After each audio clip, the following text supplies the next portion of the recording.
E fala também sobre o Flamengo, com atualização importante em relação à Arena Rubro-Negra. O que você precisa saber sobre o sorteio da Libertadores da América, as últimas do mercado, bastidores, finanças e muito mais.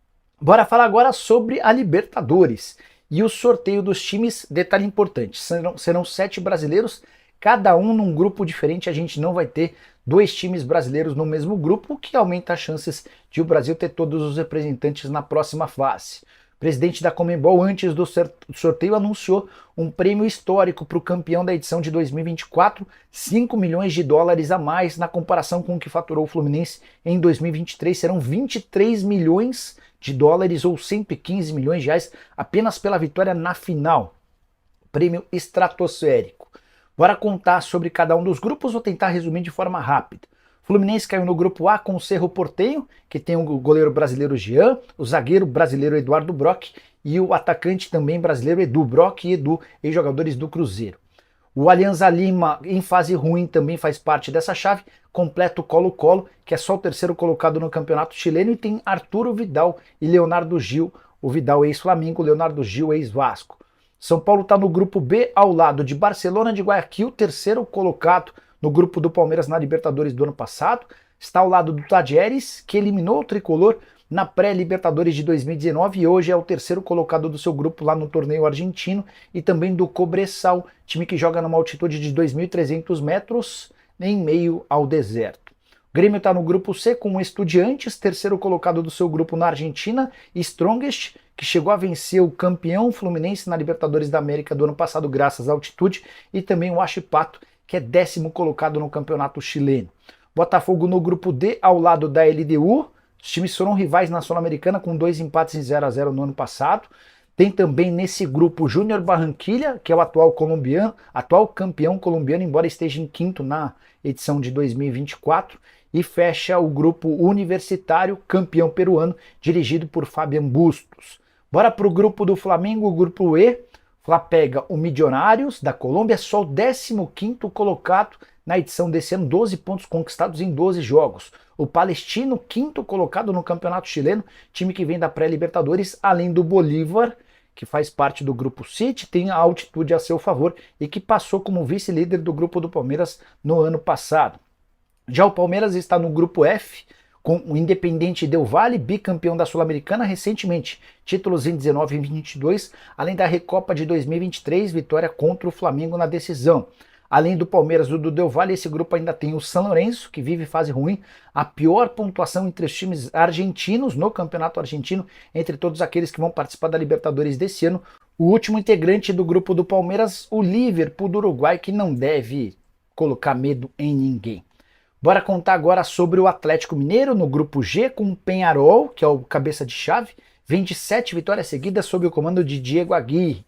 Tem o Rosário Central, que é o atual campeão da Liga Argentina, e o Caracas, só o 8º colocado no campeonato venezuelano. Só para arrematar, vale a lembrança de que na Libertadores os 2 primeiros colocados passam para a próxima fase, o terceiro vai jogar o playoff da Sul-Americana. Por falar em estádio, gramado, quero contar para vocês que o presidente do Flamengo, Rodolfo Landim, deu mais detalhes a respeito do projeto do Fla de construção de uma arena.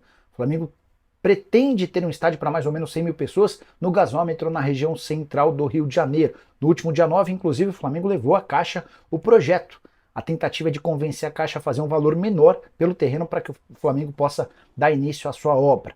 Landim falou a respeito do tema e trouxe novidades. A frase é a seguinte, abre aspas, a gente vai discutir a forma de financiar esse custo.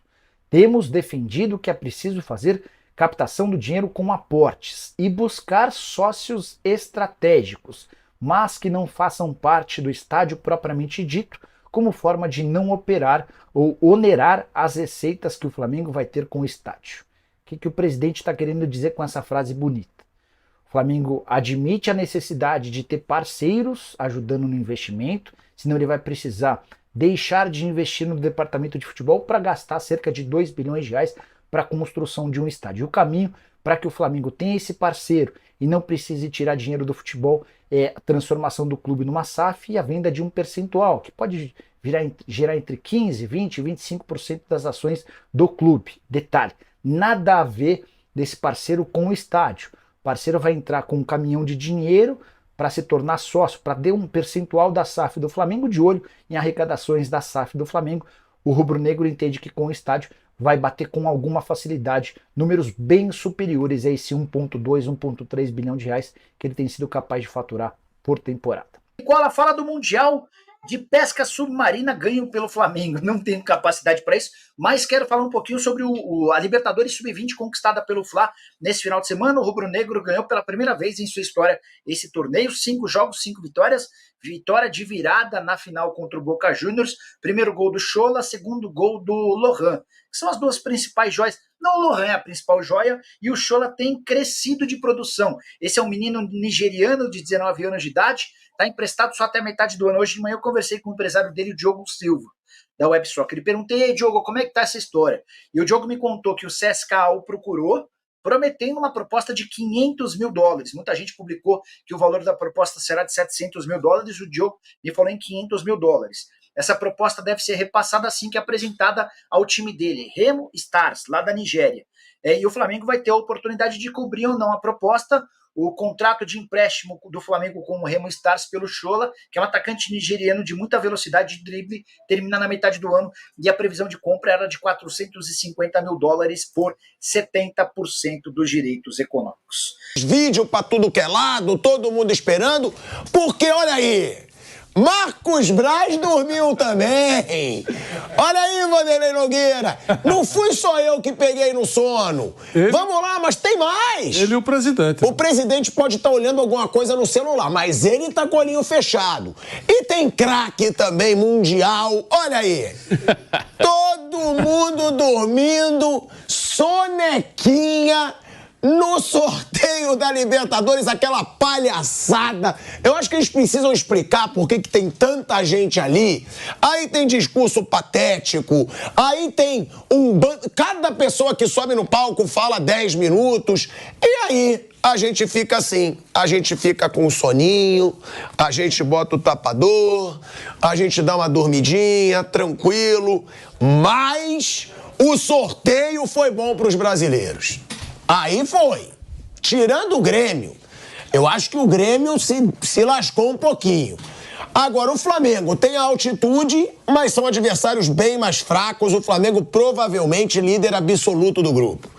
Palmeiras tem adversários complicados, como o Independente Del Valle, mas também acredito que seja o líder. Botafogo, Fluminense num grupo bem fácil.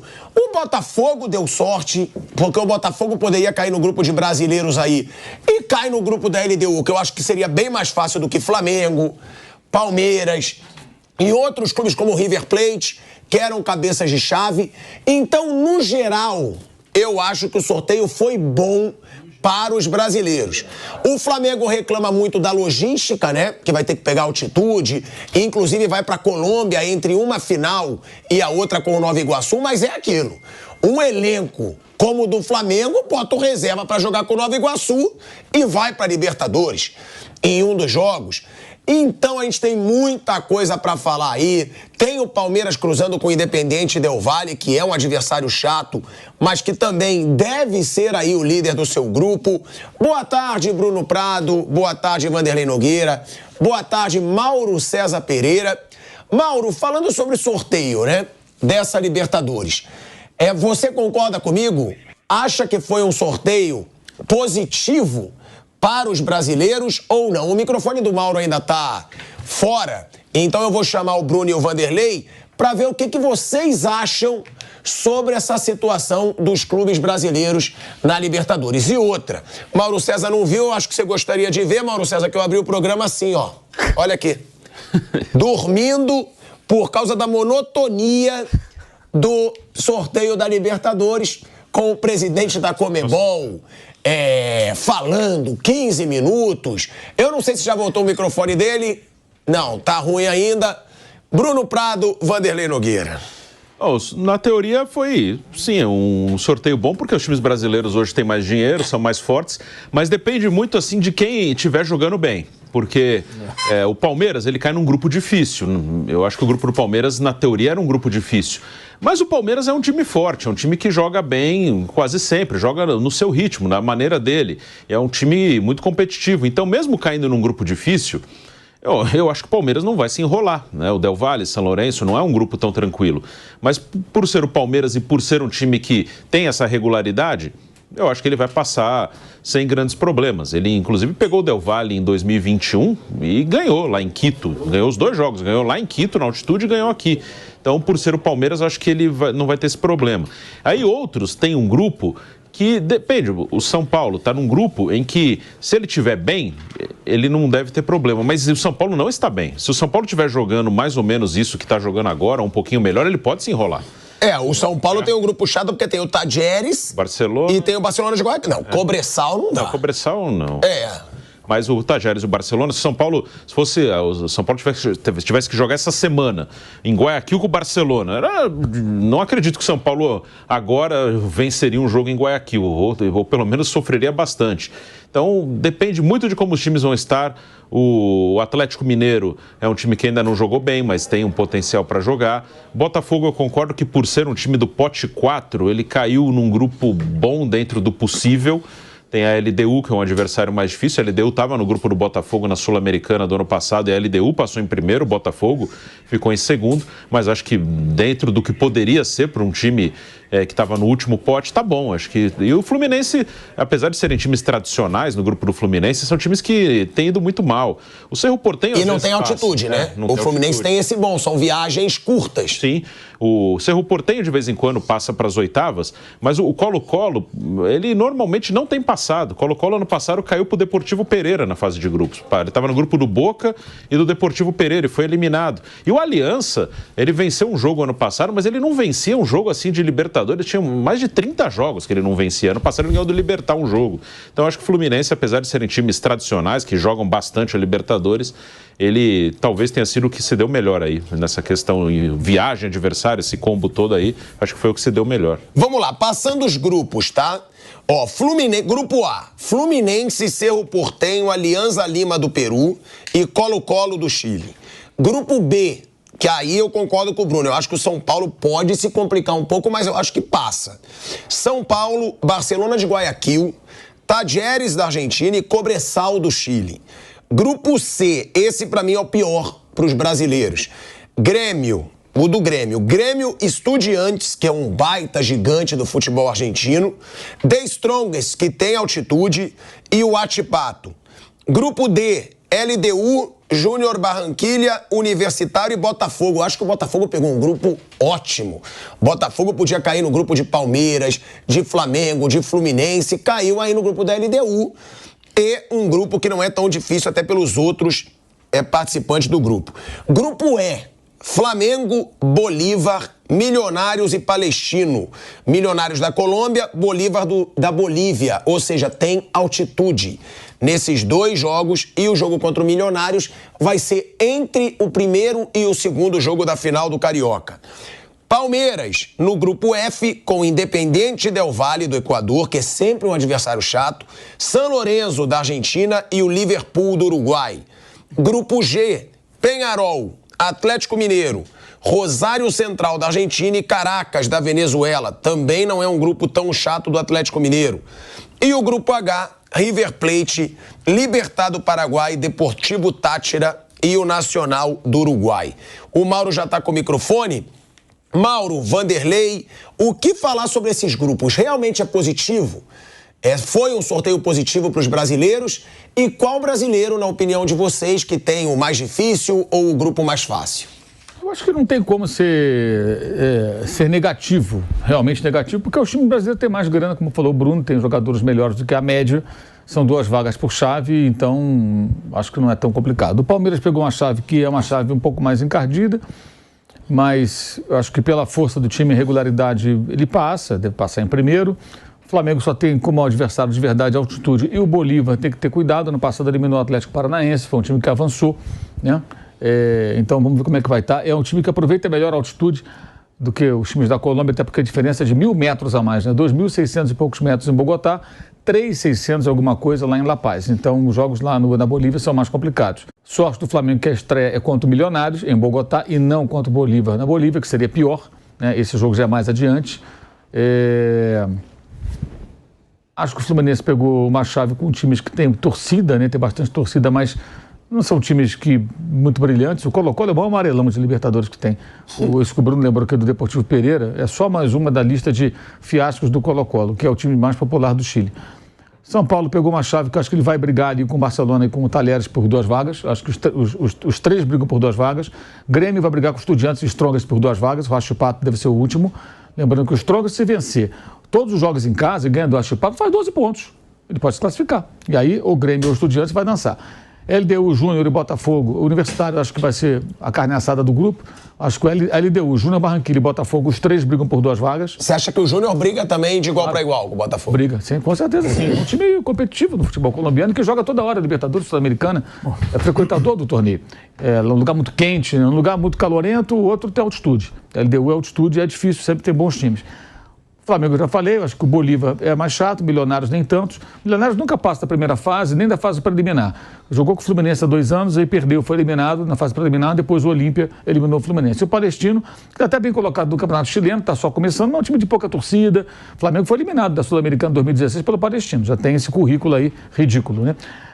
Palmeiras, Del Valle, São Lourenço e Liverpool do Uruguai, também acho que Del Valle e São Lourenço devem brigar por outra vaga. Se o Palmeiras não fosse um time tão competitivo, ele ia brigar por 2 vagas com esses 2. Mas acho que o Palmeiras vai sobrar aí, consegue passar. Agora, Peñarol é só a camisa, infelizmente. Peñarol há muitos anos não faz nada. É cabeça de chave por causa da história. 5 títulos e tal, mas não creio que ofereça resistência a Atlético e Rosário Central. Se bobear, o Caracas fica na frente do Peñarol. Não vou ficar nem um pouco surpreso se isso acontecer. O Caracas pode... Esse time venezuelano tira um ponto, tá? Tem que ficar ligado. Táchira, Caracas, esses times tiram ponto quando jogam em casa. Já passou aquela fase que ele ia lá na Venezuela e todo mundo ganhava. River Plate, Libertad, Táchira e Nacional. Eu acho que o River deve passar, o Libertad briga com o Nacional, e aí o Táchira pode ser um fiel da balança, porque quem perder na Venezuela pode se complicar, de repente, numa disputa. E o River também não põe a mão no fogo, não. O River Plate tem um desempenho fora de casa muito ruim, já não é de hoje. Isso vem desde o ano passado. Se perder jogos fora de casa e fica dependendo de ganhar no Monumental, pode também acabar se embolando ali. Lembrando que o River já teve temporadas aí que se classificou na Bacia das Almas, inclusive em 2015, quando foi campeão. Se classificou como uma combinação de resultados e acabou depois levantando o título. Então eu vejo dessa forma. Mas acho que assim, são muitas equipes, então sempre tem um mais fraquinho, né? Você tem Universitário, Huachipato, Cobressal, Aliança, Palestino. Acho que talvez o Milionário seja mais fraco que o Palestino, né? Você tem até dúvida. Liverpool do Uruguai, Caracas e Táchira. Sempre tem um fraquinho ali, ou mais fraquinho. A questão é que alguns são bem fraquinhos. Outros são aqueles fraquinhos que tiram ponto, quando jogam em casa especialmente. Aí você perde ponto para um time desse, você pode se embananar. E acho que a chave do Grêmio é a mais perigosa, porque o Strongest, né, assim como o Bolívar, dentro de casa pontua muito, não vai ser surpresa se vencer os 3 jogos, pode ganhar do Grêmio, do Estudiantes e do Huachipato. 9 pontos. Se vai no Chile e ganha do Huachipato, 12 pontos. E aí? Aí se Grêmio e Estudiantes ficarem empatando entre eles e tal, ali, olha, de repente 12 pontos o time boliviano entra. Então acho que esse que é o risco. Pelo que você falou, Grêmio e São Paulo, né? São os que têm grupos mais complicados. São Paulo, se você olhar o São Paulo jogando hoje com o Barcelona, que foi o único time não argentino ou brasileiro a chegar na semifinal desde 2017. Foram 2 vezes, né? Então, assim, tem que ter cuidado. Né? Não ter altitude, ter cuidado. E o Talheres é um dos times que vem bem no futebol argentino, sempre bem colocado nos campeonatos, já eliminou o São Paulo na fase preliminar de Libertadores há alguns anos, treinado pelo Vojvoda na época, sim, que hoje está no Fortaleza.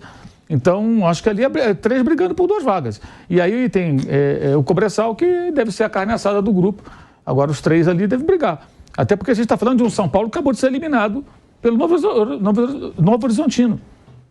Quem vai me garantir que o São Paulo, que é eliminado pelo Novo Horizontino, vai ganhar os jogos com o Barcelona e com o Talheres? Jogando em estádio com grande torcida, contra a atmosfera ali tensa, hostil, pressão de torcida adversária.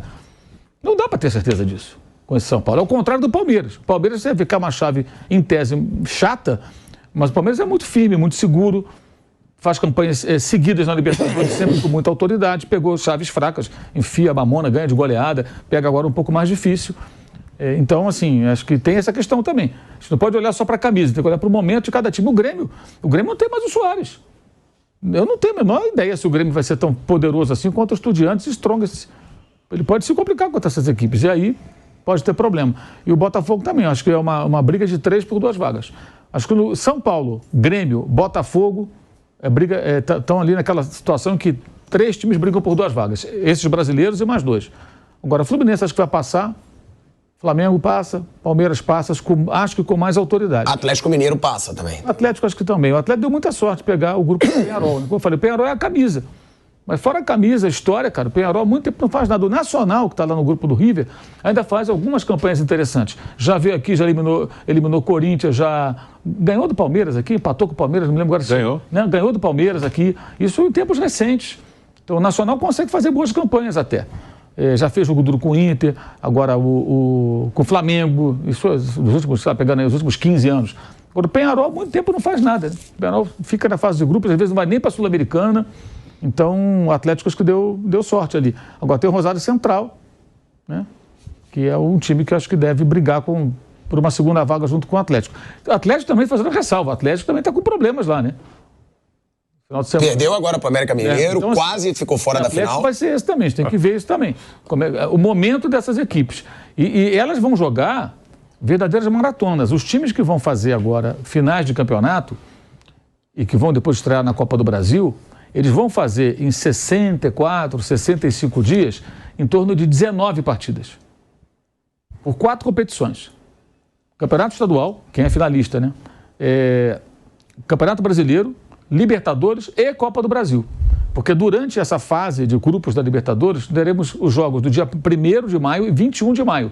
2 datas de Copa do Brasil no meio. Então, esses times vão jogar 4 competições no intervalo de pouco mais de 2 meses. Pegando o rabicho do mês de março, né? Final do estadual, e o comecinho do mês de junho. Mas, assim, abril inteiro, maio inteiro, couro comendo. É o calendário brasileiro que é um negócio sensacional. Tivemos aí meses com essa coisa modorrenta, estadual, semanas livres, jogo só no final de semana, todo mundo tranquilinho. Semana cheia para treinar. Aí chega agora, não tem tempo nem de respirar. E aí você vai contar aí com logística, com viagem, com essa coisa toda, né?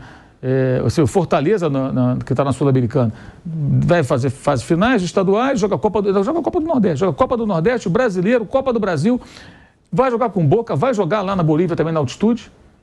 Quer dizer, aí o Fortaleza sai, desce até a Argentina, depois sobe lá para a Bolívia. Putz, Fortaleza vai fazer 5 competições. Então tá aí, né, família? Ficamos aí com o vídeo aí do Flamengo, as notícias do Mengão, informações aí exclusivas, né, de primeira mão do maior clube do Brasil, que já tem aí o seu empenho, né, para poder já estar jogando o campeonato da Libertadores, e foi bem analisado aí pelo jornalista, tá? Também o Jorge Nicolau trouxe informações aí, assim como o Pilhado, com o Mauro César, trouxe informações pra gente em primeira mão. Se você ficou no vídeo até aqui, já dá aquela moral aí pra gente, tá?